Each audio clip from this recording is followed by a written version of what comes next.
అందరికీ దండాలండి. ఇప్పుడు మీరు చూస్తున్నది మహాబలిపురంలో సీషోర్ టెంపుల్ మరియు పక్కనే ఉన్న సముద్రం అన్నమాట.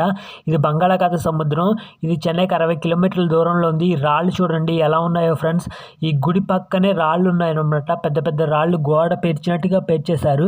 సముద్రానికి గుడికి మధ్యలో ఈ రాళ్ళు పేర్చారనమాట. ఇవి సహజంగా ఏర్పడిన రాళ్ళు కాదు, మనుషులే తీసుకొచ్చి ఒకదాని మీద ఒకటి గోడ పేర్చినట్టు పేర్చారంట. ఈ విధంగా పల్లవుల కాలంలో ఈ గుడి కట్టించి సముద్రపు అలల నుండి ఆ గుడిని కాపాడడానికి ఈ విధంగా రాళ్ళని ఈ గోడ కట్టినట్టు కట్టేశారు. ఈ బీచ్ లో మరొక విశేషం ఏమిటంటే ఈ బండరాయిని చూడండి ఫ్రెండ్స్. ఇవి సముద్రపు అలలు ఈ బండరాయిని వచ్చి తాగుతున్నాయి అనమాట. అంటే వేసవి కాలంలో మీరు వస్తే ఇది గమనించవచ్చు. సముద్రపు అలలు ఈ బండరాయి వరకు వస్తాయి. అదే మీరు శీతాకాల సమయంలో ఇక్కడికి వస్తే ఈ బండరాయి వరకు సముద్రం రాదు, బాగా వెనక్కి వెళ్ళిపోయి ఉంటుంది. అంటే సంవత్సరంలో కొన్ని నెలల ముందుకి కొన్ని నెలలు వెనక్కి వెళ్ళిపోయి ఉంటుంది. మీలో ఎవరైనా మహాబలిపురం వచ్చుంటే ఈ విధంగా సముద్రం కొన్ని నెలల ముందుకు కొన్ని నెలల వెనక్కి వెళ్ళిపోయినట్లు మీరు గమనిస్తే కామెంట్లో తెలియజేయండి.